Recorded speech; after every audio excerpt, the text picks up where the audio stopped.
5 ઓગસ્ટના રોજ હવામાનમાં પલટો આવી શકે છે। 8 થી 12 ઓગસ્ટ દરમિયાન ગુજરાતમાં વરસાદ પડી શકે છે। ઉત્તર ગુજરાતમાં હળવાથી ભારે વરસાદ આવી શકે છે, તો મધ્ય ગુજરાતના ભાગોમાં હળવાથી ભારે વરસાદ આવી શકે છે। દક્ષિણ ગુજરાતના ભાગોમાં હળવાથી ભારે વરસાદ આવી શકે છે। તાપી નદીનું જળસ્તર વધવાની શક્યતા છે। ખેડૂતોમાં કૃષિના પાકોમાં જીવાત પડવાને કારણે પાક સંરક્ષણના પગલાં ભરવા સારા રહેશે, તેમજ આશ્લેષા નક્ષત્રમાં કૃષિ કાર્યો કરવા સારા નહીં રહે। 12 થી 15 ઓગસ્ટ વરસાદી ઝાપટા પડી શકે છે। 17 ઓગસ્ટ પછી મઘા નક્ષત્રનું પાણી કૃષિ માટે સારું ગણાય છે। 3 થી 4 ઇંચ વરસાદની આગાહી કરી છે, તો ક્યાંક વરસાદી ઝાપટા પડવાની આગાહી કરી છે। 15 ઓગસ્ટ વચ્ચે ગુજરાતના ભાગોમાં વરસાદ થવાની શક્યતા રહે છે। બંગાળ ઉપસાગરનો ભેજ, અરબ સાગરનો ભેજ ઉત્તર ભારતમાં જશે। ઉત્તર ભારતમાં ઉત્તર પૂર્વીય ભાગોમાં થઈને લગભગ મધ્યપ્રદેશના એક્ઝોનિક ભાગોમાં વરસાદ થવાની શક્યતા રહે છે। ઉત્તર ગુજરાતના ભાગોમાં વરસાદ થવાની શક્યતા રહે છે।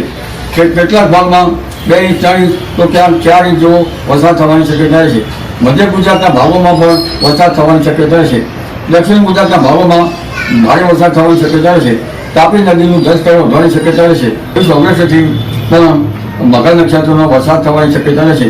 પર્વતાકારનો મેઘ જ્યાં ચડે ત્યાં ફરે।